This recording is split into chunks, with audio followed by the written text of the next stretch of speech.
So in my last video, I had mentioned that we made it through Christmas and New Year's pretty much unscathed.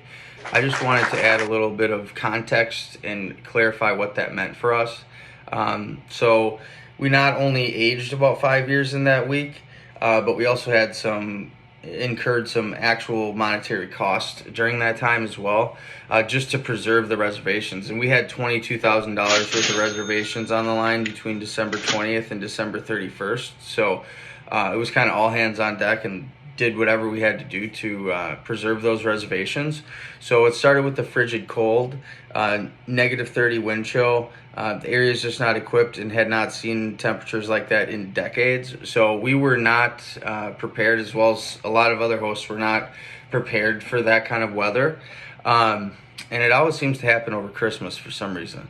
But our HVAC guy we sent out for $175. He wasn't able to fix the problem. Not that day, at least. We had 2 space heaters there that were not keeping up. So all the hardware stores were sold out of space heaters because everybody rushed to buy them. So then we had to find a local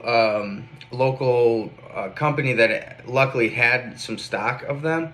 But they charged us $400 or $385, $400, something like that, just to deliver 2 space heaters. But we needed them, so we did that. Got the temperature up. Then luckily the temperature started to rise the next couple of days, so we were good. Crisis averted.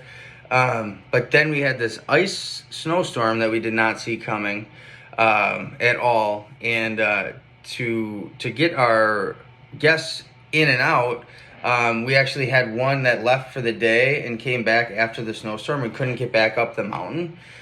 So they actually had to walk up the mountain. So we're frantically trying to figure out how to get them out because they checked out the next day. So I actually had to buy 20 bags of salt because we're on these mountain roads that have a lot of shade on them.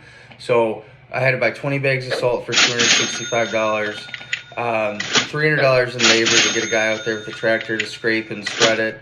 And we also had a check-in that day as well, and the cleaners weren't able to get there in time, so we had to give a $200 refund to those guests to keep them happy. And they actually left us a 5-star review, so we're happy about that. And then we also had to pay our handyman $150 to go out during that cold time and put covers on all of our hose bibs to make sure that those didn't freeze. So all in, I think those kind of emergency costs were about $1,500. But again, it was to save reservations worth $22,000 during that time, so we thought it was well worth it.